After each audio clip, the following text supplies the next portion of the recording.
Warning, Supernatural The Crossroads contains adult language and discussions. If you're easily offended, do not continue to listen. Oh, Dad. Oh, Dad. Oh, Dad.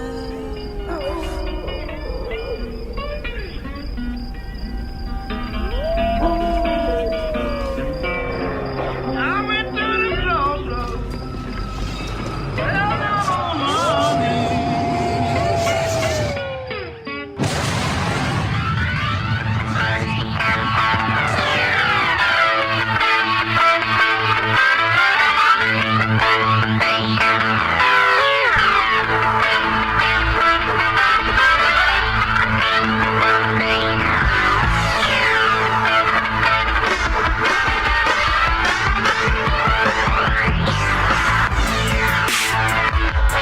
Hey, what is up, guys? You are listening to Supernatural The Crossroads.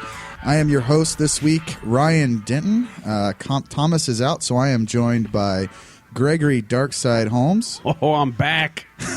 God. Yeah. And I am also here with Mike Flores, as always. Hello. There it is, the British accent, like all week. Thomas is out. He had a work engagement that he had to go to, so I am ex facto the boss, so everyone can suck it this week. Expect lots of awesomes. Pretty much awesomes. So, first off, I want to thank everyone again. I know we do this every week, but I like to thank everyone that's tweeted us and commented on us.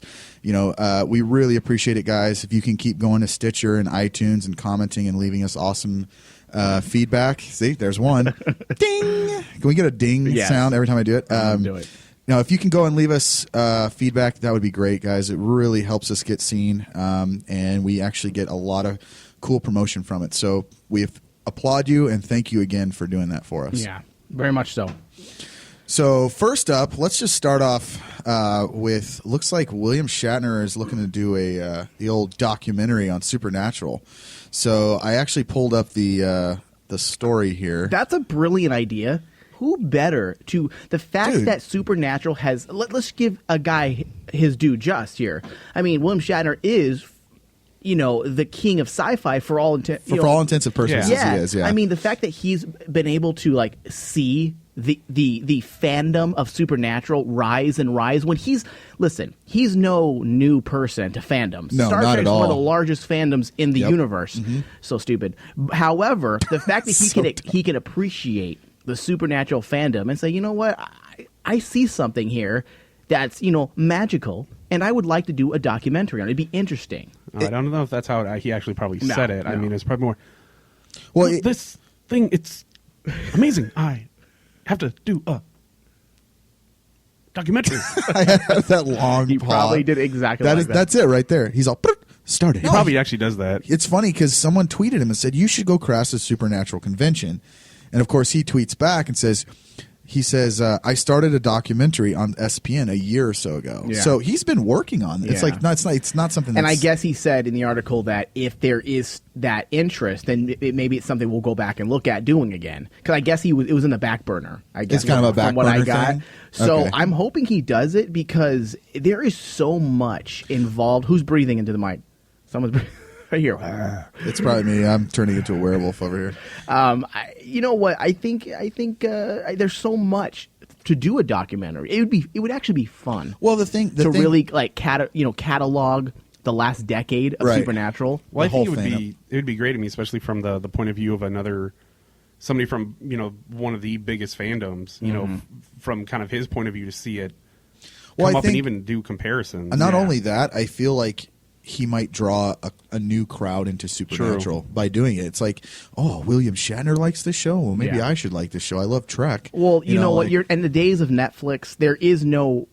There's never a late time to get into watching a show nowadays with Netflix. And Right. you know, some people complain and gripe, saying, "Well, 9 years, 10 years," which I'm going to go into a troll article later in the show about Troll of the this, week, baby. that they're saying that once a show gets so old, people just don't you don't even want to watch it. Yeah. They're like, there's 9 seasons to watch, which is not true. Maybe 10 years ago, that was definitely true. Oh, yeah. But now people have trained themselves to binge watch an entire season in a weekend. I mean, we talk about it all the time, but that's how I watched Supernatural. Exactly, and that's how I actually prefer to watch most shows. It's like I love just binging and watching them back to back to back to back to back. Well, that's how I watched it, because I was behind by a couple of seasons and I couldn't remember the start of it, so I watched it all from the beginning. Yeah.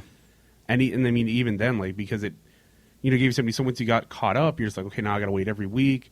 And now, especially, that's not as bad as it used to be, because now you have Hulu, and Right.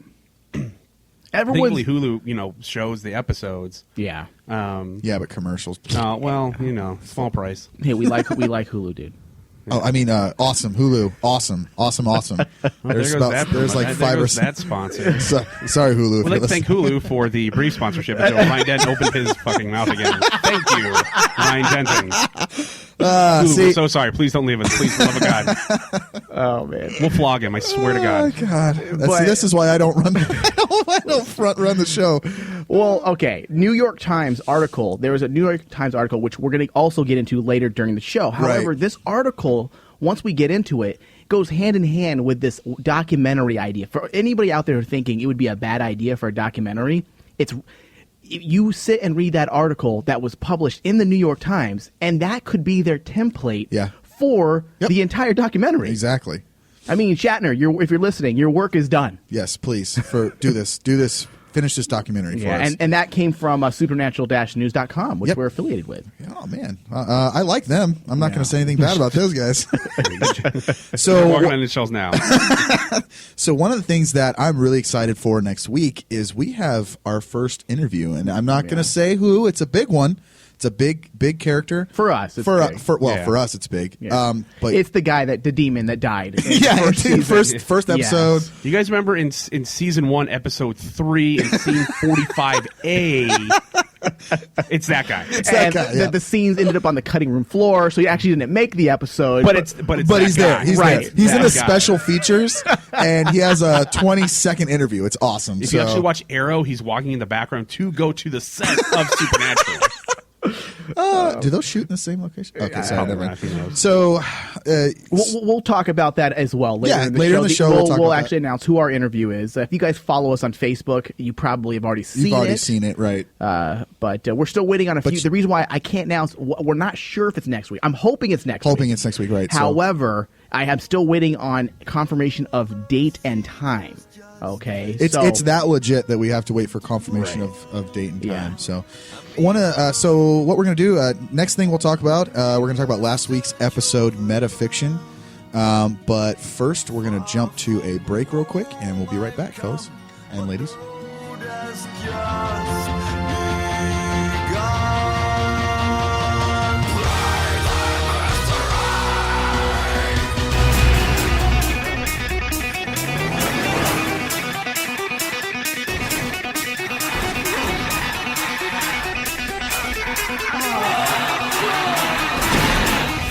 Lilith is trying to break the 66 seals to free Lucifer from hell. Lucifer will bring the apocalypse. I was caught in the middle of a railroad track.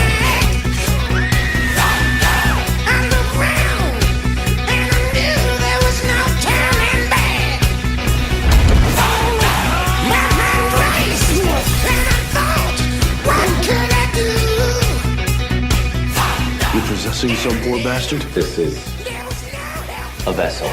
I had to give my consent to invite him in. You've been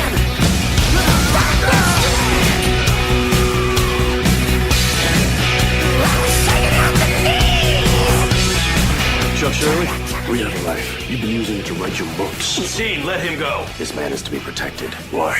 He's a prophet of the Lord. Who are you? I'm Zachariah. I'm Castiel's superior. How am I going to ice Lilith? You're not. Lilith's going to break the final seal. You don't want to stop it, do you? You are chosen.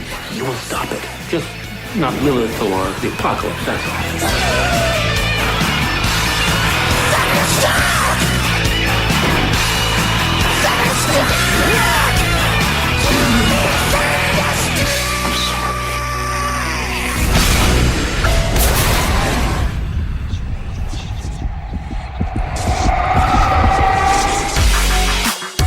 there, Supernatural fans. This is show producer Michael Flores. Just a reminder to please leave us reviews on Stitcher. Head over to Stitcher.com and search Supernatural The Crossroads. Leave us a review. Every review left helps us get seen by more eyes. More eyes, more listeners, and the show keeps growing. We thank you for your ongoing support, and thank you for listening to the show.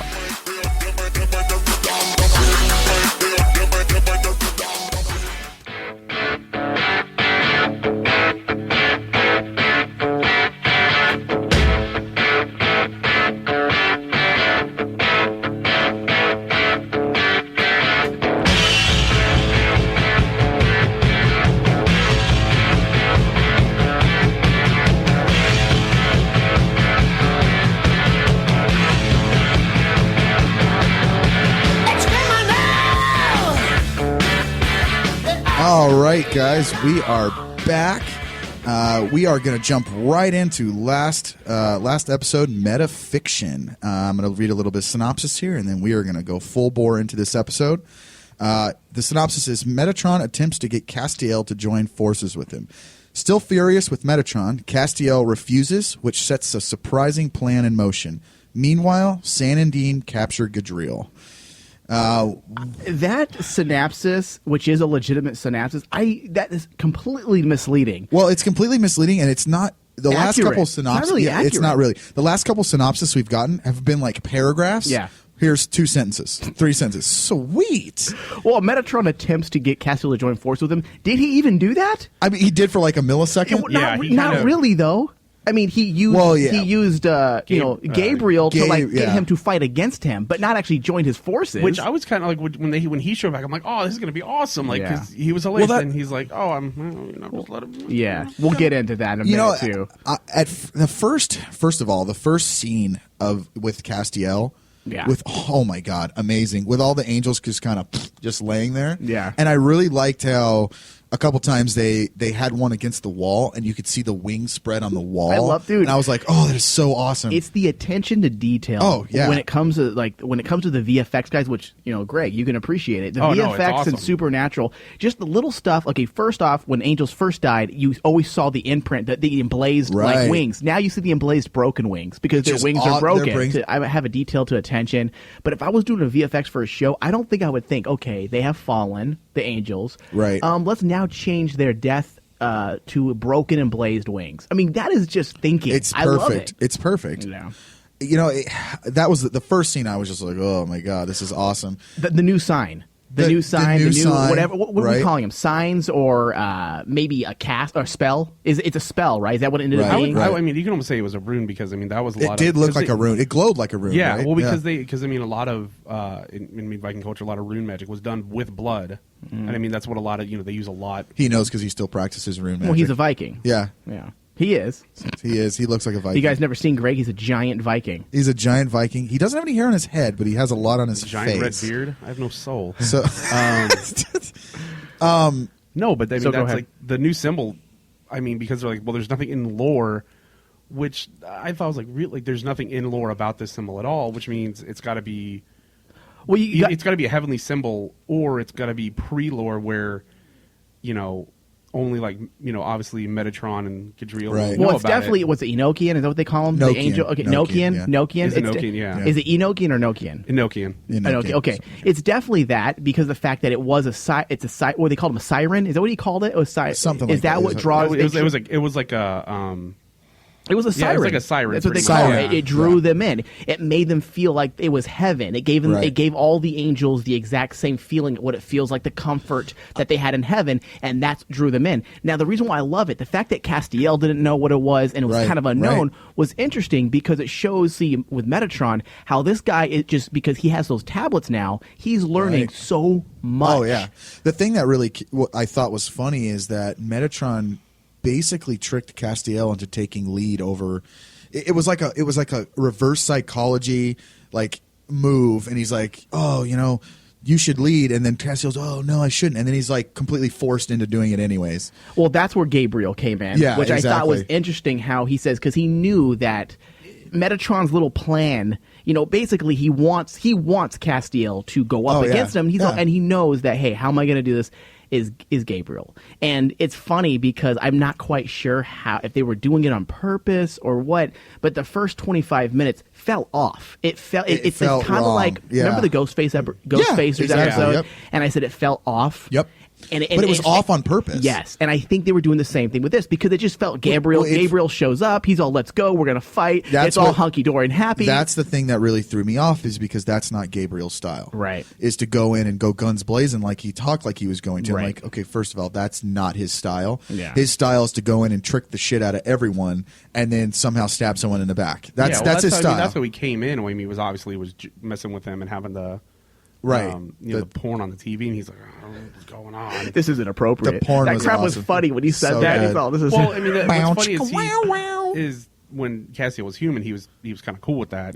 But now, like, you know, he has, quote unquote, his grace back or grace. Grace, He's yeah, because that's another thing too. I don't know about this. Well, we finally Metatron finally tells us, you know, obviously tells us that Castiel, the grace that he stole, is burning him out. And that's something we've been talking about since the very beginning. We weren't when sure. Castiel got Grace back, we're like, okay, well, we were talking that it might change his personality a little bit. There's something's going to come back. Now we know for sure. Is it going to have the same effect that maybe human blood has on Crowley? That he might become addicted to it. That, you know, that could happen. You know, at some point, you know, if what he has right now burns out, are we going to see him kind of become a junkie and, like, you know, have to have that have grace. to have it and just goes after whoever? Well, it would make sense that he would have to have it too. I mean, he wants his power, right? Unless he misses being human as well. Because remember, he really enjoyed being human. Although he won't be able to lead the angels, you know, if he is human, obviously. So, okay, I have to read. I normally don't like to read the notes on the show, but I have to read this one because you made it sound really funny. Yeah. Okay, based on what I've seen on the interwebs, which I thought was funny, it seems like many people actually didn't pick up on what Metatron was doing. So, even though it was literally smack dab in your face, right? Now that was the first thing I picked up on. It was like, okay, first of all, he's pretending. Pretending is the word I'm using, right. But he's saying that he's the new God, right? And he's writing. No, he believes he's the new God. That guy believes it. He believes it. He believes his own lie. He's literally writing a new chapter of. He feels like he's writing a new chapter. Well, of the Bible. I don't think. I didn't take it as a new chapter. I took it as a whole new Bible. Because remember he said, you know, because he mentions God, right, or the old God, and says he published the first draft. Right. You don't do that. Exactly. And this is he's doing revisions. Yeah, and this is where I even mentioned it before. You know, before the show was. I think at the end of this episode, they just make Metatron completely broken. Where, you know, now it's, you know, watching the show, you know, everything that happens, like, oh, Metatron's writing this. This is why this is happening. This is no longer it's no longer free will. It's completely now what it's he just says like, happens. You know, it's going to be now. But to counter that, however, go ahead. I was to say, to counter that though, is he talks to Gadriel about the point where, and this, I'm jumping ahead here, but the point where Sam and Dean capture Gadriel, and Gadriel goes, "Was that part of the plan?" Mm-hmm. And Gadriel, and then Metatron says, "No, that was unforeseen." Right. So there are. It seems like he's still he's writing it out, but I think there are things that can happen that he can't even see. Well, I think that kind of throws back that he's like where you say he believes he's the new God, right? Which I think, or at least, you know, I would hope that maybe in later episodes they reveal, kind of like how when Dean went into the garden, right, and he met the gardener, right. You know, that we're gonna maybe see him or somebody else, you know, kind of come in and say, you know, Metatron isn't. Well, listen, the only person that we know of that was with God from the beginning at this point is who? Gadriel? Gadriel, yeah. Right? Okay, Yeah. so... And Lucifer. Which we're going to get into that as well, but I really think, especially how it ended, Gadriel is going to be, like I said last episode, dude, Gadriel, that face, he made the Hilo face from Battlestar Galactica, you know? The Hilo face, I'm serious. He made the Hilo face when he found out that he's, you wanted me to be captured? The reason why he joined Metatron was because he didn't want to be the chump. And now Metatron made him the chump again. Yep. And I think Gadriel is going to realize how powerful that he is and the knowledge he has from being around forever. I think I think that's going to not only rub him the wrong way, but maybe force him to do the old flipperoonie. Right. And I think that could happen. happen. For sure. Yeah. And, the fact that Dean and Sam did not kill him They shows the fact that there may be a chance that they may see, a bigger picture. Like, we need to use this guy. Let's use his knowledge. So am I the only one that loved the fact that Castiel now has every book, TV show, and movie imprinted into his mind? So now all those jokes that were lost on him Yeah, I love that. are going to be completely flipped, and now he's going to get them. I think it's going to make interesting. Like we saw at the kind of jumping ahead, like at the end. Yeah. The Star Wars reference. With the Star Wars reference, and reference. he's like, I don't see why an intergalactic space station has anything to do with this. What? Don't analyze the joke. Well, see, he's going to be like Spock now in Star Yeah. Trek, It's where gonna when be- they gave that's him not all logical. right, he's going to understand it. Okay, I understand the reference, but I don't understand why it's funny or why it applies. He's going to have that type of mentality Yeah. now. But hold on, getting back, I want to jump back into that. But hold on, because I didn't get to say what I wanted to say about Metatron. Oh, excuse me. Sorry. Now, well, no, hold on, because it goes into the Bible aspect. All right, You know all right. what? There's two things. Now, yes, the Winchesters and everybody, team free will. Right. But there's always been a destiny to them. So, yes, they Right, I have free agree. will, but there's a destiny. Now, we have Metatron, who we don't know what he knows. And we saw at the end of the episode how powerful he is, and how Sam even said, listen, he is the new god. Like, look at what we just seen him do.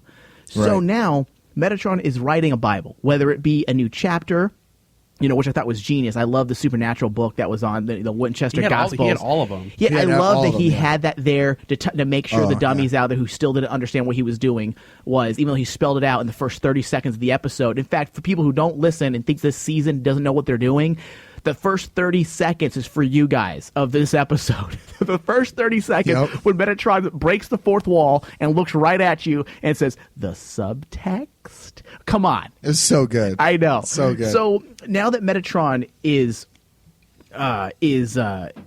writing this new Bible or chapter, we don't know the type of power he has. So what if he can make things happen by writing it? Look what happened with Castiel deciding, the entire, because a lot of people were upset about that on Twitter, like, well, how come Castiel, yeah, that's good. All of a sudden, Castiel decides to lead angels after he said the entire episode he doesn't want to. Well, first off, it's been an ongoing battle within Castiel since Bartholomew. He's afraid to lead because Right. he feels like he messed up the first time. Now that's Yeah.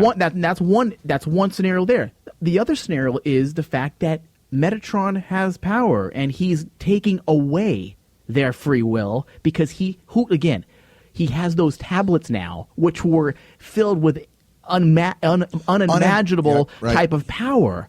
As we've seen at the end of the episode. So now we don't know. What if he has an ability now to, as he writes, he's writing this new Bible. He is now writing a new destiny for people. Well, that's just like with the prophet episodes. Yeah. It's the same thing, and it's If he can flip a switch and get rid of the prophets, why can't he all of a sudden make I'm a prophet? Yeah, The well, thing- and for the people that that are complaining or bitching about now he's leading and stuff like it. Like, I'm sorry, at the end of the episode, it pretty much shows you that, like, as Metatron's typing and Castiel is taking all the stuff down and makes the rune, and then he opens the door and there's all those angels, especially the one he saved in the beginning of the episode. Right, exactly. Like, if you can't put two and two together that Metatron's writing this into being, Yeah. then I don't know if you're really watching the show or if you're sitting there with a thumb up your ass. the thing for me is every episode that we see Metatron, we're possibly seeing one of the smartest villains that they have written in this show. And so many people hate him, And too. so many people, and that's what makes a great villain. If you can hate him to the point where you want him to die really badly, then he's doing his job as an actor. And that's the thing. He's that smug kind of I know I'm going to win type villain that just really rubs people the wrong Dude, way. he's the know-it-all nerd douche. Yep. You know the nerd douche Yep. that you just hate? Like, dude, you're, actually, in episode 3, Yeah. season 12, he's a nerd douche. He's a know-it-all because he is. literally. And he's playing it up. He was a little bookworm reading books his entire life, afraid to come out of his little hotel room because, someone was going to hurt him. He wanted to be disconnected from the entire world. He's a hermit, and now the hermit came out of the closet. Well, not the closet. The hermit came, maybe that's next. Oh, God. Oh, Lord. The Here we hermit go. came out of Everybody's going to be fabulous in the next episode. Oh, man. forget Destiel. What is that one they use? They always like when they want Dean and Castiel to get together. The people that do the fan fiction. It'll be Mediel. Oh, stop. Mediel, dude. Wait, what's it called, Greg? All right. Shipping. That's a new shipping term right there. Mediel. Stop. It's when Metatron and Castiel get together. No. Negatory Ghost Rider. The one, okay. Next Supernatural guest starring Elton John. Oh, wow. Can you feel the love tonight? Oh, Jesus. Praise the Lord. Oh. So, okay, maybe, I don't know if this is me, but did you guys find maybe it just a touch too easy that Sam and Dean captured Gadriel? Like, it just seemed a little too easy. Yeah, because Metatron wrote it. Oh, wow. He wrote it in, dude. I'm telling you. Oh, you would. So dumb. I can't even take this seriously. Hold for a second. All right, hold on. Let's make a moment of silence for... This is for all you Mediel fans out there. Reminds me of Lion King. That's what it's from. I know. I'm starting a new shipping scenario. Whatever. I don't even know how it goes, but a new shipping scenario. It's Mediel. So stupid. All right, go for it, Ryan. All right, so I thought the capture was just a touch too easy, even for for Gadriel. I just seemed like he just kind of walked right in, like didn't even notice. It's like, come on, man, really? And later in the episode, Metatron's... He's a chump, dude. Well, yeah, but then later in the episode, Metatron's like, I was waiting for you to finish setting up your trap. And it's like, oh, man. Well, he knows. Gadriel, like I said, there is a big difference at this point between Metatron. And also, you got to remember, Gadriel or Gadriel, what are we calling him? Gadriel. Gadriel. Like, we are, I think he's still naive. He still is a little bit. Away. Yeah. Imagine being locked away. Well, that was the whole thing. First of all, I cannot believe that Sam would leave Dean alone with Gadriel. First of all, it's like, dude, do you really want Dean to just destroy this guy? Because that's what's going to happen. Like, I would never have left Dean alone. Well, I wouldn't have left either of them alone with him because they both want to beat the shit out of him. Yeah, but I mean, with Dean though, it's, it's different because he has the mark of Cain, so he's right. Well, he has the mark of Cain, and Sam still feels that it's, Gadriel is the problem why he killed Kevin, and he still feels guilty about it. So leaving either of them alone with Gadriel is the worst thing they could possibly do. But even when they showed the scenes of Gadriel and Dean alone, was you kind of saw, because you remember when back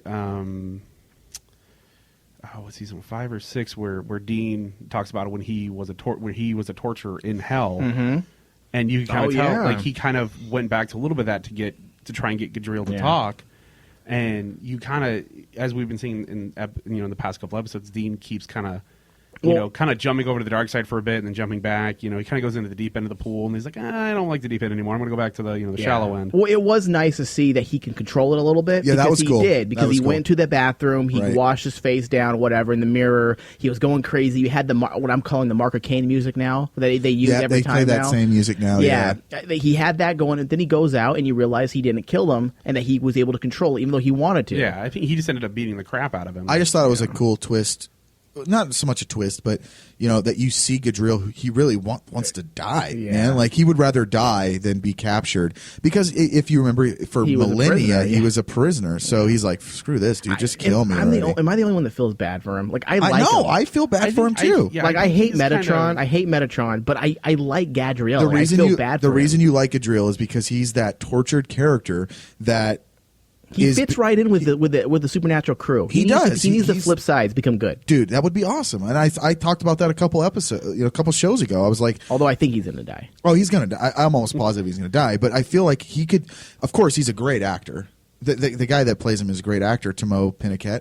And I feel like he could. Is he Eskimo or something with that name? I don't know I don't know where he got that name from, but I feel like he could still be a viable character on the show. Yeah, it's just he's going to be one of those characters that dies. He's a one season only type character.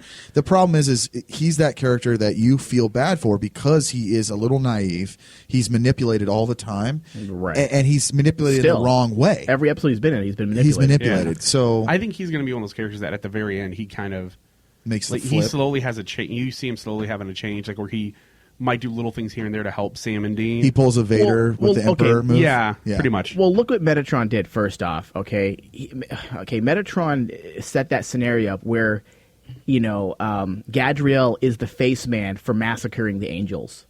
He's Right, the one that shows up. Why didn't Metatron do it? No, he had Gadriel do it because that's the part he's writing for him, because he's going to be he's the face of the massacre. So if there is some type of like, oh, you killed angels, Metatron's like, I didn't kill angels. I was here. He's doing the Charles Manson. Yeah, dude. I yes. didn't kill anyone, man. I didn't kill anybody. I didn't kill anyone. He did. I was on my typewriter. Come on. Yeah, I was writing. I was writing fan fiction about me and Castiel. Metatiel. Boy.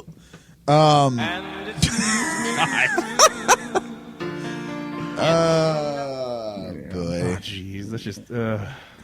But no, I think the whole Sam leaving. I did like the fact that Sam is. I like that they're working together again. It seems like the last couple episodes they're setting aside their differences for the time being. Sam leaving Dean alone was a big step of trust in him. It was a huge. They had no choice because Castiel is one of the boys, and they knew one of them needed to go and find out why Castiel.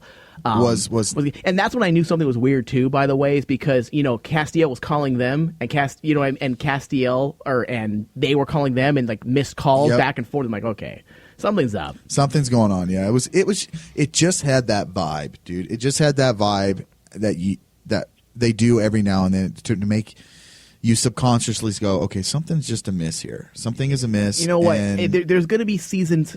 1 through 5 people that, are going to listen. Seasons 1 through 5 will always be the best. Okay. Oh, without a doubt. Yeah. However, seasons 1 through 5 are the best seasons. But I honestly think the more I'm seeing what they're doing with season 9, I honestly think this is some of the best writing Supernatural. Oh, I have to 100% agree.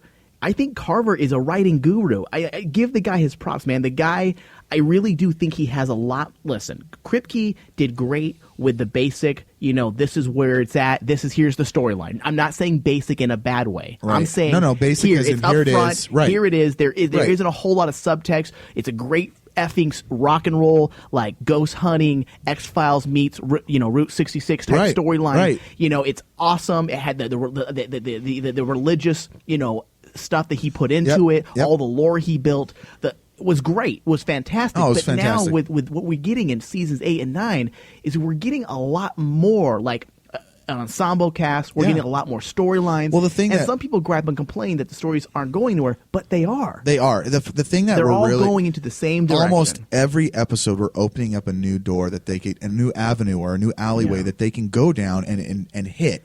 And that's the thing, the Mark of Cain thing that they did, and the Knights of Hell, and all these different alleys that they keep opening up. Name them. We got Mark of Cain, Knights of Hell. Knights of Hell. We have the Abaddon storyline. We have the Harvesting Souls. Abadoosh. As Gabrielle said. Okay, we now have Gabrielle. Gabrielle. What is he, a female version? That's the new shipping, Greg. Oh, God. Gabriel, sorry. We have Gabriel. Which they left open to, he might could be still alive, be he could be alive. dead. I like that. That was cool. Some people were a little upset about that. To me, I thought that's typical trickster fashion, man. It's so trickster. Is he alive or is he dead? Yeah, I it was loved awesome, it. dude. I think what It was very fulfilling as a long-term Supernatural fan. I was very happy to see them do it that way. Yeah. We still have the Crowley still in there somewhere, The Crowley storyline, the Yep. Hell, the King of Hell, who's going to run it? What I've liked about the season is that, like you said, they have so many avenues to go down, but I think what they're doing is they're showing how deep all of this actually goes. That it's not just, okay, Metatron is behind all of it, we got to go stop Metatron. Oh, and we're going to kind of deal with Crowley and Abaddon here real quick. There's a whole lot more going on. Yeah. Yes. It gives them the ability, like, if they need, like, if they have to go into another season to kind of wrap it up. Don't say that. So, well, They're not going to wrap it up, dude. So stupid. You meant the storyline. the storyline, yeah, not the show. I'm talking about the storyline. Season 20. Here we come. Yeah. God. Sam and Dean are in the elderly home, fighting an elderly Crowley. Sammy! Dean still has the Mark of Cain, but now it's got other effects. So stupid. I can't eat late at night, or else I'm up all the time going to the bathroom. Damn you, Mark of Cain, you're now the Mark of Crap. Oh, God. No, but I mean, there's so much that they're doing that I don't I don't see them wrapping the storyline up at the end of this season. Oh, they're not. There's You too see, much. There's too much. you see cliffhanger ending. Oh yeah, well, Yeah. especially since like they've been kind of paying attention to the fans and kind of, I don't want to say writing as they go, but kind of like this is the reaction. Okay, Right. let's go, let's try this. They're not writing as they go. I think they have a general idea of where they're going, but they are one of the reasons why they were shooting 2 weeks ago. Yeah, I mean, there's rewrites constantly. For people that don't know, how film goes and TV world is, sometimes you're rewriting the day of. If something didn't work, guess what? We're going to rewrite it. right. And Right. so I think that this season is going to end on a cliffhanger, and the next season you're going to see some things wrapped up, like parts of the storyline kind of all come into a central Right. part and get those parts taken care of, and then the next season you're going to kind of see some major points get taken care of. Well, what do you think is going to be wrapped? What do you think storyline is going to be wrapped, and what storyline do you think is going to keep going? I think you're going to still have. I think next season they're still going to have Metatron as kind of him really? doing his thing. Mm-hmm. I don't think they're going to fully. I see. I think they're going to kind of at the end of the season you're going to see where they kind of have the thing. Okay, this is how we can stop Metatron, and the next season is them going about it. I think they're still going to deal with the King of Hell and the Mark of Cain. see. The Mark of Cain storyline is for sure not going to end. Because it's too, people like it too much. Well, I think because you're going to see, because like I said in the previous episode, you're going to see Dean. I think he might learn how to control it, but I think he's going to start liking that power, that feeling. I hope they don't wrap that. That's one of the only storylines I hope they don't wrap completely up. I think what I think is we're going to get Metatron wrapped at the end of this season, and then all next season is going to be Mark of Cain, him trying to. Could be. I'm hoping that's what it is. That and the whole King of Hell thing, because you're going to have King of Hell, because exactly. you could even have Crowley and Abaddon kind of tugging at Dean and trying to do like game of tug of war with him, kind of like Abaddon's like, Chosen, I'm already almost a like knight of hell, so I know I can help you. And, as long as we get more Cain. Yeah, that's all I care about. Just bring Cain back. Yeah, I hope he does, dude. He's such an awesome character. All right, so in that point, let's get into final thoughts on the episode. Who wants to go first? Well, hold on. The find out the Metatron. I didn't even realize this yet until it was done. Geez, I completely missed that. Oh, it's all right. I didn't even realize. I just, because we're the audience, we knew that Dean had the Mark of Cain. I forgot that Castiel didn't know yet. I forgot too as well. And when he looks at it, he goes, "What did you do?" Like, oh my God, Dean, what did you do this time? Like, it's so funny because you could read the text, the subtext there, like, what did you? It was like, what did you do this time, Dean? Right. Because they're both of them are always doing something for the greater good. Yep. Yeah. Exactly. So and what kind of got me is that Castiel knew immediately what it was. I love that. The fact dude, we always forget that Castiel's a super being, you know, and he can sense probably some type of evil or a taint of like so stupid, like a taint of evil on him or something to that effect. I think what would be interesting to see that maybe down the road that when they bring Cain back, I don't think they cannot bring that character back. That character's too cool to not come back. Not just that, but there's so much like Dean at some point is going to have he's going to have questions and stuff for him, right? They're going to have to bring it back because it can't be like they're going to like, oh well, I know a little bit about the Mark of Cain and the first blade. Like, let me get the little how-to manual, like the first blade and you. Did you recently acquire the Mark of Cain and grab the first blade? Welcome to the Knights of Hell. No, first blade for dummies. Yeah. There you go. So I think I think they're going to be. I think what would be interesting to see that maybe Castiel and Cain have met before. That would be really. Dude, I would totally geek out. He didn't. Well, I'm pretty sure he definitely knows about it because he looked at it and he says he knew what it was. Right, but I'm saying that would be interesting to see. That at some point him and Cain met. Right. Maybe not like why not a battlefield, but just like. Yeah. Well, look at Castiel knew he never met Gadriel, but he knew who he was. So by reputation only. So maybe he knows Cain by reputation only. Yeah, that'd be kind of cool. I mean, he is ancient, right? He's super. Yeah, he's one of the older ones. Yeah. Yeah. Well, somebody with Dean's Destiny. How a lot of people on the internet have been posting the pictures. How that Carver might be bringing back. Remember that scene when Dean was going to hell and a demon he was seeing himself or another demon. Remember, he's like, "This is you. This is what you're going to become." Remember, it hits him. Oh yeah, remember? I remember that. And this is your destiny, Dean. When it's him as a possessed demon. And I think it was when he was seeing things, when he was being called to hell, basically, when his time was up. And Listeners out there, if I messed up on that, then you can correct me. You know what? A lot of people are tying in that Carver, because Carver has been doing a lot of, comparisons, kind of using similar themes with these new episodes. And again, maybe they're going to be tying in that this is his destiny all along, was to become, because isn't that what's going to happen if he keeps with the mark of Cain? He's going to become a demon. Well, that's what I said. Him kind of becoming the villain for a bit. But even still, like when he came back from hell, nobody wants to see that era, but me and you probably. Yeah, right? probably, because people are already pissed off about Dean and Sam fighting. No, you imagine if Dean becomes the villain? They fought in previous seasons. Like, no, they didn't. They forgave each other. It was only friendly brother banter where they were just fighting each other, but they loved each other. This season, Carver's destroying them. He's destroying their love relationship together. In previous seasons, they spooned to make up, and they were sorry. No, but they fought. They argued. They always fought. They always did. fought. I mean, Dean knocked.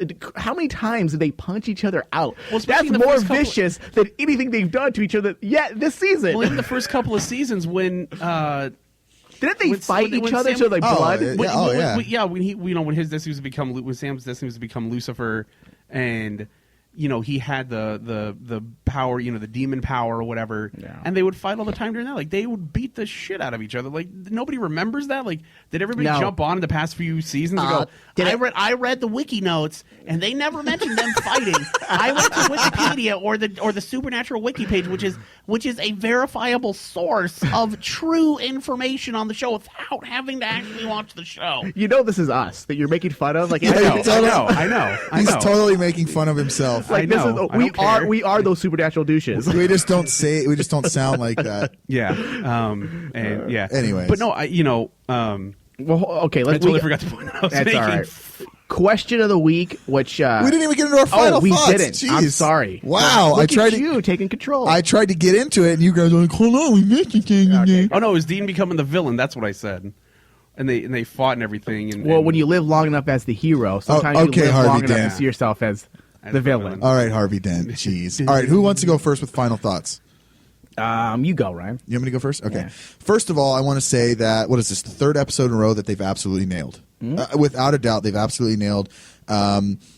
We're getting, again, I talked about it earlier, we're getting more and more storylines that they could branch off into. We've got the Trickster back. I hope he's like back for good. He's such an awesome character, and I know that they've been wrapping up characters, and heaven forbid they wrap up good ones like that. But the acting in this was fantastic. We got to learn a little more about Gadriel and what he's about. I really liked that. I love the character. I loved. We didn't get Crowley, so we didn't get any Crowley this week, which is kind of a bummer, but whatever. More Metatron, and I love how sneaky Metatron was. I loved the way the guy. What's the actor's name? Does anyone know the name of the actor? I just know him as Booger from Nerds. That's really, he has really played his role really well. I really liked his acting this week. I'm gonna go with an A. I mean, I'm gonna go with an A this week. Again, third episode in a row that writers have absolutely nailed, without a doubt. Do I dare say that it was awesome? Hold on. All right. So, okay, my final thoughts. Breaking the fourth wall is always a tough thing to do in cinema and TV. Agreed, man. Okay, when you're in the audience and you're talking to the audience, it makes or breaks a show. And it a lot really of does. times, most film makers and TV guys, they usually frown against breaking the fourth wall. But Supernatural's done it before. They have done it before, and yeah. they're one of the few shows, besides, House of Cards, that can break the fourth wall and it be okay, that you're okay with it, and they make it work, and they're not breaking the wall just to break the wall. No, it's not they're for doing shits and it for giggles. a reason. Yeah, they're doing it for a reason. So you don't want to insult the audience, and that's what happens sometimes with breaking the fourth wall. And I didn't think they did. I thought they did a great job. It's a slippery slope, but if you do it correctly, and it worked very well in this particular episode. I also enjoyed Metatron's subtext line, which was, again, a little bit heavy-handed, but it was heavy-handed on purpose, and I think this season has really used, I think it used the whole entire subtext very well this year, and that's why I loved that opening 36 seconds made it for me. Oh, it was fantastic. Yeah. I agree 100%. So acting, I'm keeping it simple this week, but acting was a B, writing was an A- maybe, because there is some issues I had, but I'll give it an A. Metatron being a douche is an A+. Oh, he's so good at it, man. Dude, he's such a douche. When he's dancing and he's like pretending he's warming his hands up on the holy fire. So dumb. Like, dude, I think I was the only one laughing because I laughed. Everybody hates Metatron, dude, and I'm laughing, dude. He's all doing this. He's pretending he's being like hurt. I'm like, he's such a douche. Dude, I knew he was faking it the whole time. Okay, Greg. I don't know where to go from this one. You guys have pretty much said what kind of what I thought. I liked, I liked in the beginning when it was kind of like those the old classic theater or whatever, Right. like where you they would turn, I mean they would have to break the fourth because they're the host, but they kind of turn like, oh, didn't Right. see you there. With a pipe, Yeah, just how do you do it? that's kind of how Metatron was like. He's How like sitting there are you? typing, just hello, have a seat. Let me tell you a story. Yeah, and it kind of made it more so that I mean, because at that point through the rest of the episode, it felt Like a storytelling episode. Yeah. and it added an extra layer to the episode where it wasn't just he's like, let me tell you a story, and then bam, here's this. He comes back, see, and then bam, back to the episode. Like the cuts, when they would cut to him, or they would have scenes with him and Castiel, or him and Gadriel. It all worked. You don't know where Metatron is. Yeah. Like they're not saying he's in heaven, but he's somewhere where he has access to everything. Right. So, what are your final thoughts? I thought it was a great episode. I thought they really nailed it to the cross on this one. So going third is the hardest part about doing Yeah. final So thoughts. I'm just going to give an A. Special effects, what they had, we were awesome. Yeah. They've always been. They've gotten better as every season has gone on, and it's But anyways, okay, we need to move on to All right, the question of the week, so which isn't what it was. I messed up again. So this It is not isn't. the question of the No, week. it is who is the bigger douche. That's the question. Who is the bigger douche? And we're Well, gonna you are because you got the question wrong on the show notes. The question is this, because I've seen so many people complain about both Dick Roman and Metatron. Our question of the week is, who is the bigger douche? Oh, Dick man. versus Metatron. And who do you think is the bigger douche, dude? Are you First, asking yeah, me? and then I'm going to go into what the audience said. The Dude, listeners. this is such a hard one for me. The only reason I'm going to say this is I think Dick Roman was the bigger douche only because that season was held up by the fact that he was a supreme douchebag. That was the only reason that season was any good. He was a dickhead. He was a dickhead, dude. Metatron is a douche. Don't get me wrong. I really think Dick Roman was much bigger douche though. Okay. All right. Because, dude, people forget that Go ahead, Greg. Oh, I was gonna go with Metatron. Yeah. Really? I think just the way his character is. Yeah. He's just a Like, douchey it's douche. just like that. He's got that air of him, like, well, I'm smarter than all of you, so I'm but better than I'm still gonna kind of panter to your idiocy just so that you kind of understand what I'm trying to do. Yeah. But I'm not gonna Okay. fully reveal what I'm doing, and I'm gonna kind of be like, did you get it? Oh, you didn't. Too bad. Maybe next week. wah wah wah. Yeah. Well, the listeners seem to agree with Greg. Dang it. Metatron, dude, I don't think anyone I think like maybe 2 people tweeted out Dick Roman. And I'm like, it's weird that so many people, and you see the Twitter feeds filled with hatred towards Metatron. You hate him. But, dude, Dick Roman killed Bobby. Yeah. Like, how do we forget that? Let's not forget Yeah. that. He's the one that put the bullet in Bobby's dome. Dome pieced. So, in my opinion, Dick Roman is Thank you. is a douche, is a bigger douche. Metatron, I think, has a plan of action. I think Dick Roman was just being a dick. Like everything he did was Dick to be Roman a was dick. being a like dick. Metatron is trying to do something. I agree. I think he's a worse bad guy. He's a worse villain. He's a better villain. He's a better worse, villain. But he's a I better just villain. saw Dick Roman as like that greasy politician, so it wasn't anything really. Yeah. Well, It wasn't like. but he was a douche, dude. But it wasn't. But like I said, he came across as like that greasy, shitty politician. Where I was like, it's nothing. I mean, the way he played it. Yeah, he was a like super douche. But I think the douchicity. Douchicity. Dude, look at you upping it up, dude. I'm channeling the Ultimate Warrior and making up my own words right now, like douchicity. But douchicity is upped by like 100-fold by Metatron this season. Like Douchicity. I think he looked up and he said, "I need more douchiness," and then it came down from the heavens, and then he ate the douchiness, and then he is now the biggest douche. It's definitely a competition because that's why I came up with it. Because I'm like, see, some people said, well, Crowley's kind of a douche. Crowley's an asshole. There's a difference in sarcastic asshole and douche, yeah. All right, so on that note, we are going to take a very short break. And then when we come back, we are going to talk about the next episode, which is Alex, Annie, Alexis, and Anne, which is interesting. We'll be right back. Mr. Douchebag, why's your ego so massive? You know it's 2 a.m. and it's dark outside. You don't need those sunglasses. Yeah, we all remember that hot chick you hooked up with once. Bye-bye. Because you went on to brag about it for months and months. Month. Yeah, we all get. Fellas, are you looking to spice things up in the bedroom? Been fantasizing about surprising your lover with an adventurous new toy or adult movie? Well, here's an offer you won't be able to resist.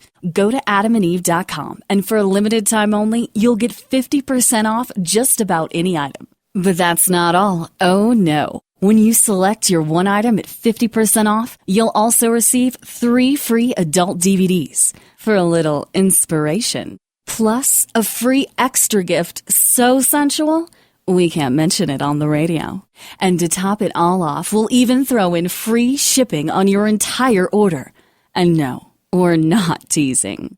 So check out adamandeve.com today for this special offer. Get 50% off one item when you type DEAL30 for the offer code upon checkout. When you do, you'll get 3 free DVDs, a free extra gift, and free shipping. Just use offer code DEAL30 at adamandeve.com. Dollar Shave. Dollar Shave Club couldn't be simpler. Select one of their great razors, pay a low monthly fee, and they send them right to your door. No more overpaying for fancy brand names, no more forgetting to buy your blades. To get started and the discount, just click the banner at the bottom of our webpage, supernaturaltocrossroads.com. That's Dollar Shave Club.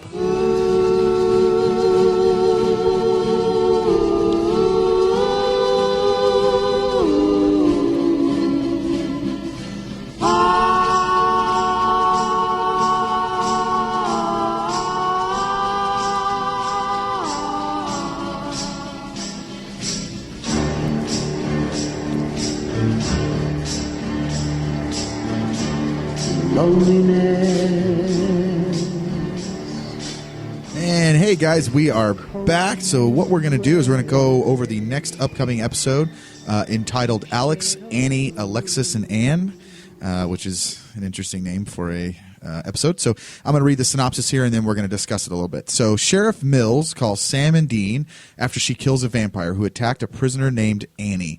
They discover Annie was kidnapped by a family of vampires who use her as bait to lure in humans they can then feed on. Sheriff Mills tries to rescue Annie from her captors, but finds out the hard way that family always comes first. Oh, boy. All right. Well, first off, I'm happy to see Sheriff Mills in. I'm happy about that. The only thing that scares me is that all the actors or the old cast members that they've been bringing back are being killed. Well, not only they're trying to or not killed, but they're finishing their story. Yes, they're sending them off. I'm scared about that too because I really like that character. Yeah. And well, she's the only strong female lead, and I'm not one of those people like, oh, you got to have a strong female lead and everything. But you need they haven't had anybody strong since what Joe and her mother. Yep. And I really like. Well, she embodies almost this female, almost a female Bobby. Yeah. And but hotter. But hotter, exactly. Yes, much hotter.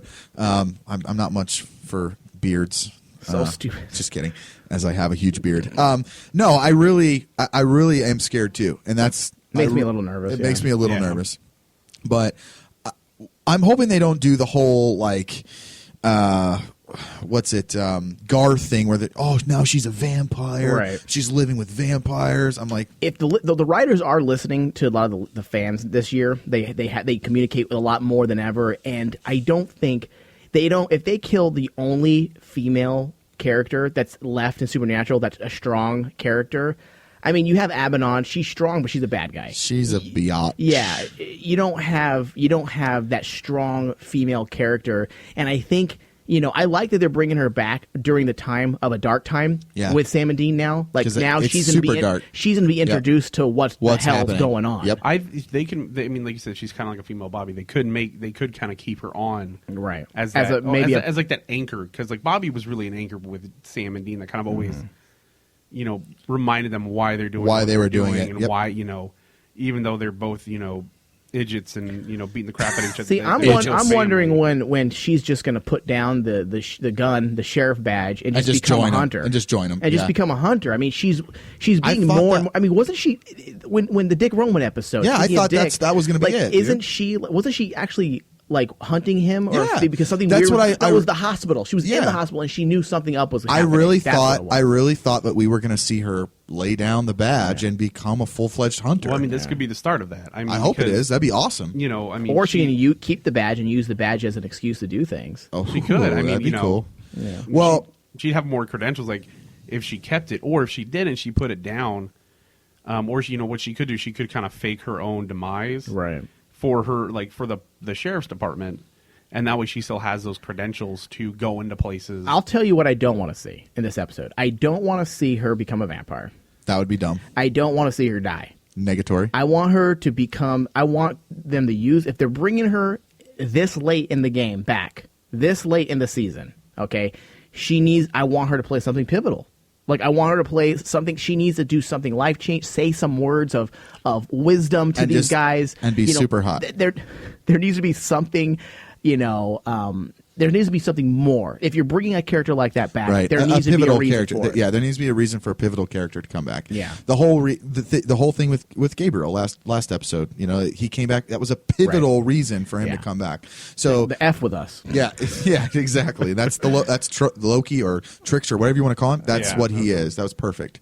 So on that note, I guess we can go ahead and announce the interview that we have scheduled, hopefully here soon, is actually Kim Rhodes, Sheriff Jody Mills. So I'm happy. Her and I are back and forth. I'm also back and forth with a few other cast members as well that I'm not ready to announce yet. But it's been in the works. She's very busy, and right now we just got to confirm the time. I'm hoping it's going to be on the next show that we'll have her on. However, I'm still waiting for a confirmation of date and time. She says yes, and again, back and forth with emails, but she's trying to hammer out a time for her schedule because she's working a lot. So we'll have hopefully she'll be on next week. Maybe it'll be a big surprise. Awesome. That'd be awesome. I could fangirl all over her. Yeah. Well, the first question I want to ask her, is she's okay. I don't know if you guys seen this, but she comes off first. She plays kind of a tough character. She has short hair. She's not doing the usual, hey, we're going to cast you in Supernatural and you're going to be a hot chick. Because if you've seen all of her photos, she's actually extremely hot. She's extremely hot. Yeah. But what they do to her is they make her look a little more tough. She's a sheriff, a small town sheriff. And the first thing I want to ask her is like, does she like that? Like, do you rather be the, hey, I'm the short haired sheriff of the town, or the hot chick? Because I've worked with actresses who don't want to be the hot chick. They want to be the hot chick, and then you have some who are like, I don't want to be the hot chick. I have more to work with when I can be this, the rough and tough type. Right. Which I think from an actor standpoint, she's probably going to want that. She's probably going to say, yeah, that. Plus, why would she can play a better role in Supernatural? So maybe it's a bad question. The better question is, I want to know who she's had sex with, Jared or Jensen. We should probably. And was it before or after they were married? So, and there goes any other interview we ever get. Or sponsor. On that note, guys, we're going to take a short break here, and then we will be back shortly.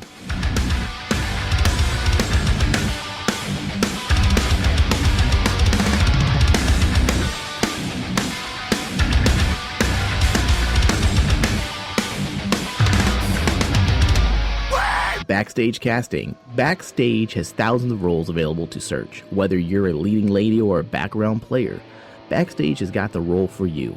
To get started, you just create a profile, and your unique profile will be available to over 60,000 entertainment professionals looking for the next big thing.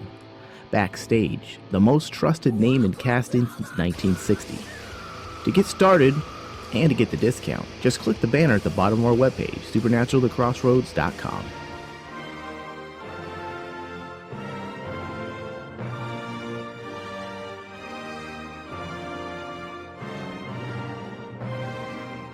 The UK broadcast company Sky Living has recently decided to drop Supernatural. This decision has left many of our UK friends unable to watch Supernatural. The timing of the decision, specifically in regards to Supernatural, could prove problematic for the series. International distributors, a Supernatural spin-off, Supernatural Bloodlines, is in deep development at the CW and is considered a shoo-in for a series pickup. Should it get set order, Warner Brothers will be in the inevitable position of trying to find a UK home for both the parent series and the new spin-off. To keep up to date on Sky Living, as well as other broadcast opportunities, please follow on Twitter at SaveSPN in the UK, as well as at PJMarshall80, and find out what you can do to help our UK friends. Holy fire, he is God. He's powering up with the angel tablet. How the hell are we supposed to stop this guy? All right, so what if there is a stairway to heaven? What do you find it and get a drop on the guy? You want to sneak onto the Death Star and take out the Emperor?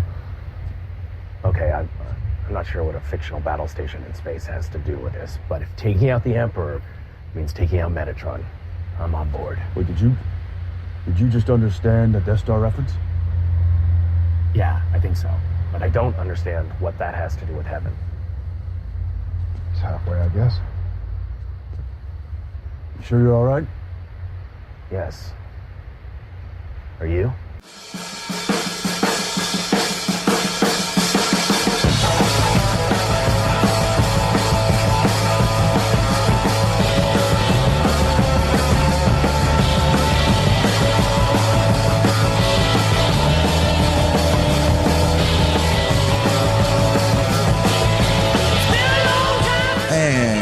We are back on Supernatural: The Crossroads, and this next little segment here, we're going to have Mike's going to go into an article titled "Why Supernatural Has Lasted." Well, this was the article that we were actually talking about earlier, right? With, how Shatner, if he really wanted to do a documentary, he can kind of use this as a template, right?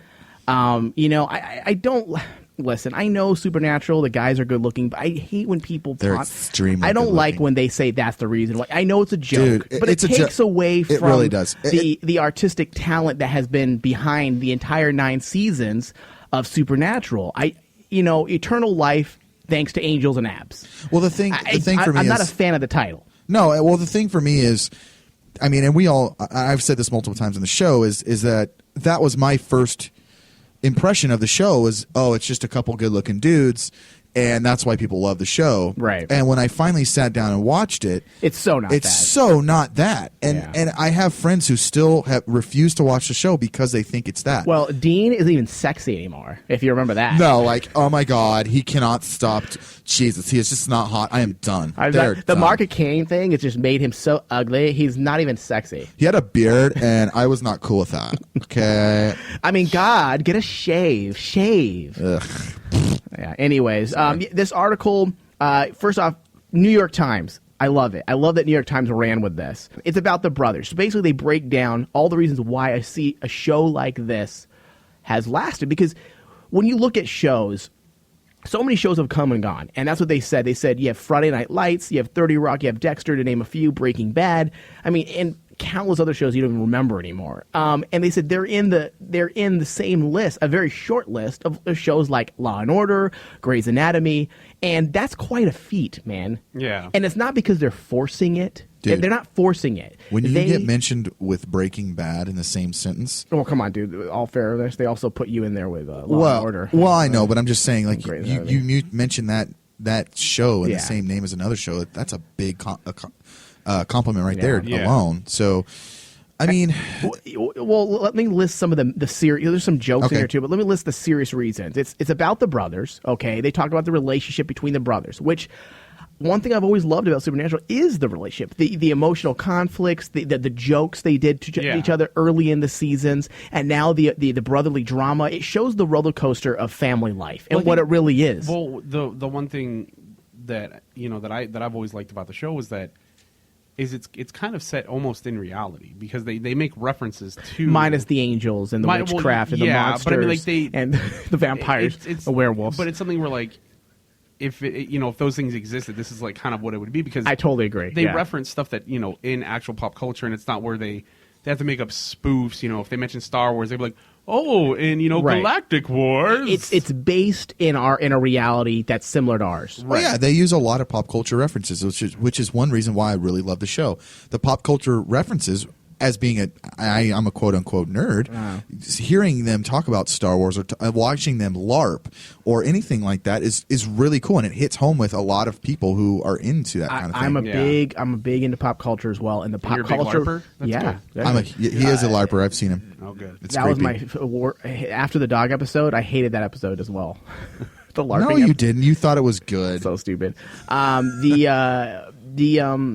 The pop culture references, I think, it's fun. It's the Kevin Smith syndrome. It's the inside joke. It's like, oh, I'm part of the joke. Like, I get it. I get the joke. I get the reference. And that everybody always wants to feel a part. And I think that is one part that's always played well and that they've maintained from the very beginning, no matter who has taken the reins of the show, whether it be Kripke, the creator, or Sarah Gamble, or Carver. They've always stuck to that theme, the pop culture relevance and putting, as Greg said, it's a pseudo reality of our own. Right. Now it's about Netflix is another thing. This is that with many other shows these days, everyone involved credits online streaming of past seasons for increasing current viewership. Yes, there's the Netflix bump, which, I mean, dude, Netflix is the reason why you started watching. It's exactly the reason why I started the show. It was easily accessible to me. Now, if I wasn't able to get it on Netflix, I probably would have never watched it. And I'm being completely honest with everyone. I would have probably never watched it because then you have to go out and buy all the exactly. DVDs. It would have been too much of a hassle. And now that it is on Netflix, I have friends who I have actually converted, and they're like, "Dude, this is so awesome! I get to watch all the episodes." I'm like, "Yeah, you do," until you get caught up, and then you have to get Hulu Plus. Yeah, love you guys, Hulu Plus. Yeah, hey, there we go. Well, no, that's what's the great thing about. I mean, obviously Netflix for a lot of, a lot of shows. I mean, that's why a lot of people, or like a lot of people. It's the reason why who never watched Breaking Bad are like, oh, I can watch all this now. Well, that's why you went from a show like Breaking Bad that went from, they averaged, no joke, they averaged less than 2 million, listener or viewers for the first 3 seasons, 3.5 seasons, 4 seasons. Then all of a sudden they go the second half of the final season. All of a sudden you have 10 million people and that's because it's Netflix. They even said it. They said Netflix released a whole article about it saying, these are the shows, and they found that Netflix found its gimmick. It's not. It used to be, 10 years ago, it was, hey, we have old shows you can watch. He. Now it's, hey guys, we have the premiere of this episode or this season is about to start. Here are the shows we're going to be promoting big time, and that they're calling it now the Netflix bump. Right, and now they're. I mean, and Netflix I think is going to be. I think we mentioned it on other shows, or harkening back to another time where we talked about. Netflix is going to be the big thing. Like, it's going to take over eventually. Eventually. They're setting a standard. Totally setting a standard. A lot of shows are going. Some shows are going just purely Netflix. Like, you're not seeing them on regular TV. It's just straight to Netflix. Or Hulu, it's straight to Netflix. I mean, case in point.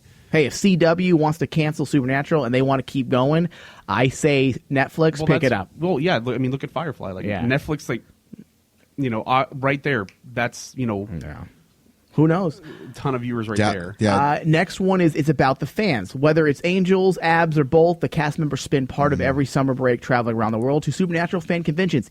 I definitely agree. Abs. And I've said this, and I think we've discussed this time and time again on the show, is that the fandom of Supernatural is like no other. There are others out there. It's interesting, man. But, yes, there's a lot of bickering and infighting as well, like any fandom. But when it comes down to it, that's why the hashtag SPN family is so popular, because it is a family, and the fact that the CW has led the charge when it comes to social media with all their shows. They're the ones who started hey, we're going to tweet while we watch the show, and now all the other networks do it.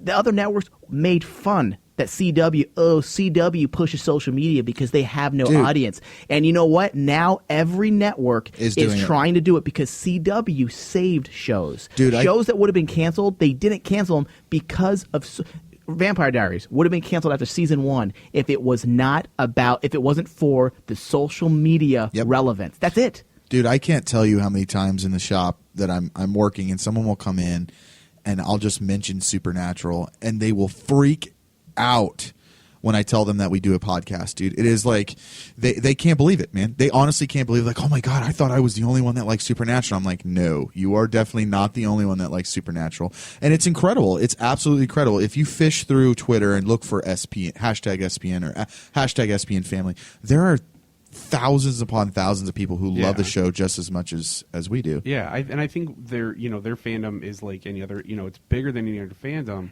But the thing is that it's almost like a secretive fandom because, like you said, people find out that you like Supernatural and they're like, I thought I was the only one, because you have fandoms, such as like Doctor Who or Sherlock, and they have, they have a ton of versions people just grab up and it's expected. If you're a nerd, you obviously might like Doctor Who or whatever. And then after that, nobody really cares. So everybody kind of thinks like, well, if I like Supernatural, I'm going to be the only one because it's not a British show. Dude, I can't tell you how bad I geeked out when we got the Sam and Dean pop vinyl figures in the shop, dude. I was like, holy crap. This is like the first... Did you make them make out? No, I didn't. That was no. But okay, well, okay. With Castiel. First of all, Metriel, dude. I'm sorry. What kind of asshole just buys Dean and doesn't buy Sam to go with him? I don't know. Because that literally is what happened. Someone bought Dean and then left Sam on the counter, and I'm just like, that's fucked up. I'm like, dude, that's messed up. You can't have one without the other. All right, we need to move on to Troll of the Week. All right, do you have your... And then we're done with the show for the week. Let's hear your... do you have your... There it is. No one to look to for help until he arrived.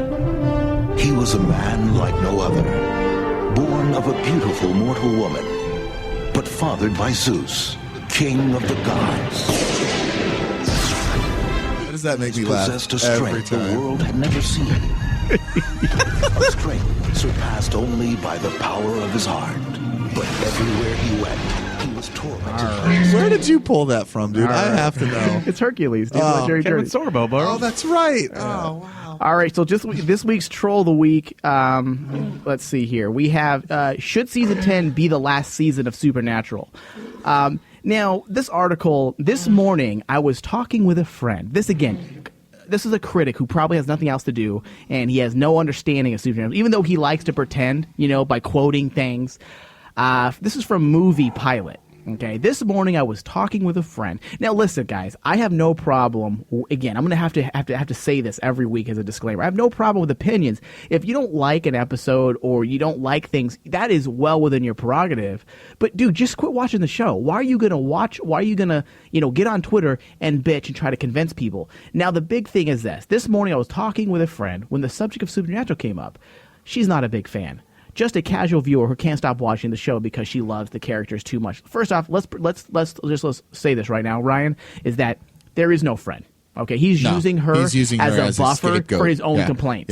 Yep. Okay, I can't even take this seriously when there's one sentence that's coming up. However, she thinks that the show should end already once and for all. The plots aren't interesting anymore, she said. You said. She even admitted not to like the middle letters. This made me think of a discussion that came up in the fandom a couple months back. And then he goes on, should Season 10 be the last season of Supernatural? Dude, is he afraid that he's a fan of Supernatural and he doesn't listen? He's trying to not piss off he's trying not to piss off fans, and so he's taking the target and putting on his quote, air quotes here, friends back, because he doesn't want to be blasted by hate mail. So he's using a scapegoat. Anyways, he goes on, and his whole understanding of Supernatural, to me, doesn't make sense. He's all, the second season, let's see, where does the network think? CW is happy enough with Supernatural's ratings, and apparently they will let them go on as long as they wish. But should it continue forever? Their shows have gone and gone. Okay, Smallville, Grey's Anatomy. But those shows that have a wider audience than Supernatural has. Supernatural was able to maintain the same general audience up to Season 5, but immediately lost it during Season 6 and 7. They didn't immediately lose it. I want to look up some facts, and I'm going to provide them, I think, on the next show. Because this is completely, the guy is pulling shit out of his ass. He's just pulling shit out of his ass. Yep. To keep fans around and still interested in what happens to these two brothers for 10 years is a big challenge. It is not. Okay, I admit there was a rough patch, as we've said, in season 7. Season 7. Okay, there was a rough patch, but it wasn't disinteresting. Dude, every show has a rough season. It happens, man. Now, it really does. For him comparing Supernatural, number one, to Smallville and Grey's Anatomy shows the guy isn't a fan. Because I know he's trying to, shows that go on and on. don't keep watching. The thing that you're seeing, though, with Supernatural is the show does continue to grow. And that's why the guy, when he says that it doesn't have the audience it did, the ratings are comparatively a lot better. Well, I think, they're just reading this. Obviously, I don't think the guy checked his facts because, if nobody, if everybody kind of dropped off at, at season 6 or season 7, like he's saying, there wouldn't be a season 8 There wouldn't or 9. be a season 8 or 9. There might have been a season 8, but then, if they didn't, bounce back enough, for the network to be like, well, you know what? It didn't bounce back like we hoped it would. The numbers aren't really stellar to where we're let's do a night. They would have canceled it at 8. Yep. Yeah. Also, there's a problem with that new fans that might potentially be interested in the show, this is what I was talking about earlier, might get scared when they see that the show already has 9 seasons, so they'll rather go and watch Grimm. False. Or any other Supernatural show that has less than 5 seasons instead. Again, the guy shows that he's not really a fan of Supernatural. The fact that he says he doesn't have faith in the grasp and the hold of Supernatural, because the fact that he says, they'll be scared and go watch Grimm, instead of having faith in the draw and the appeal that drew in millions of fans the world over, millions of fans. Dude, this show is bigger than the U.S. Because I am sort of a newer fan, the 9-season thing didn't scare me away at all. I just thought, holy crap, I've got lots to watch. Exactly. I was excited about it. When I see a show that has long, I don't get scared either. I'm like, oh, hell yeah. 9 seasons to watch. This is awesome. If it went on for 9 seasons, there's a reason it went on for 9 seasons, because it's kick-ass.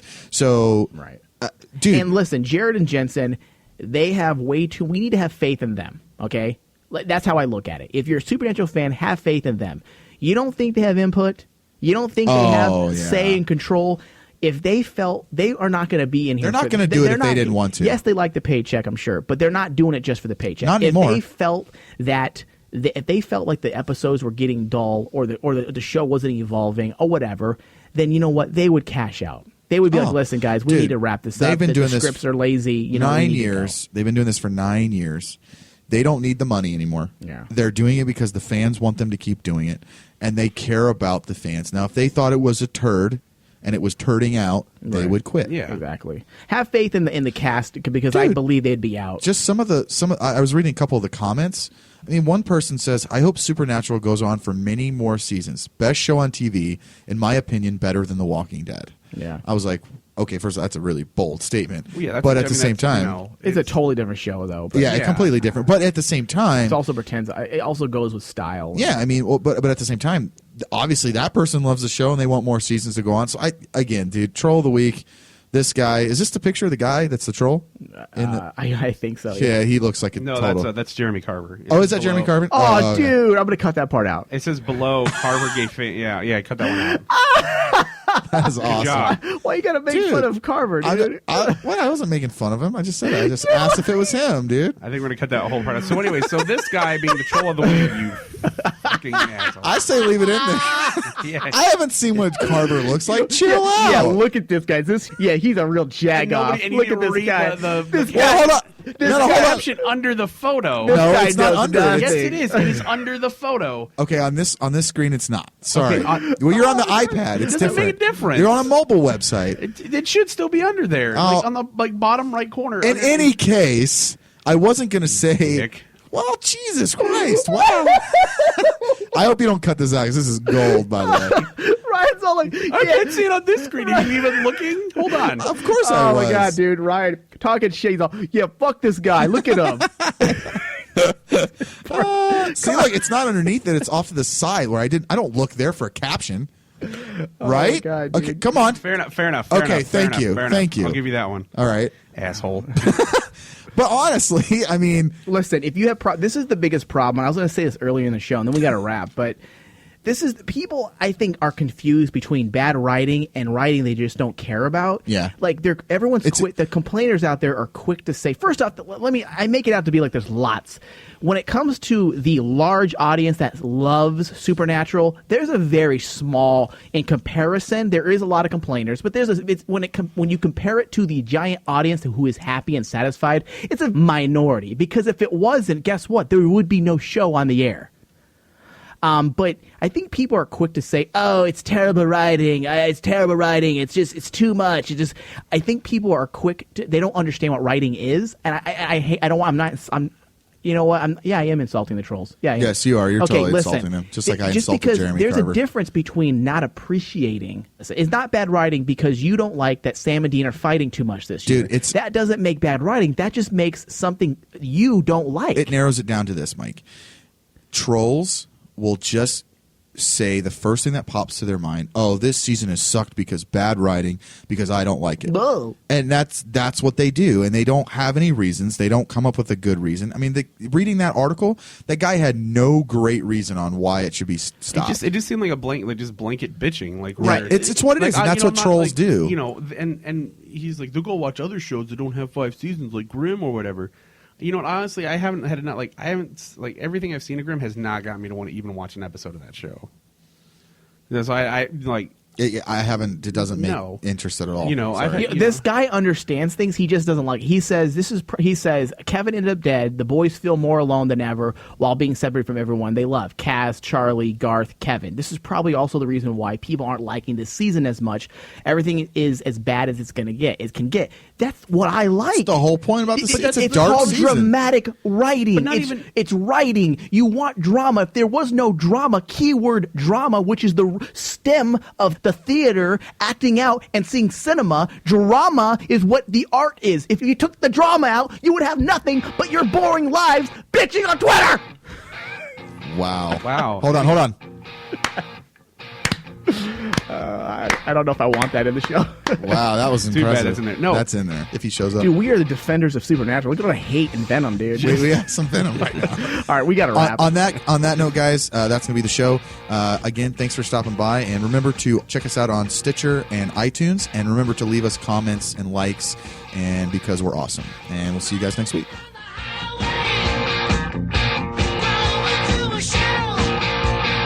Little maggot, you are no longer a part of this story. Hey, ass butt.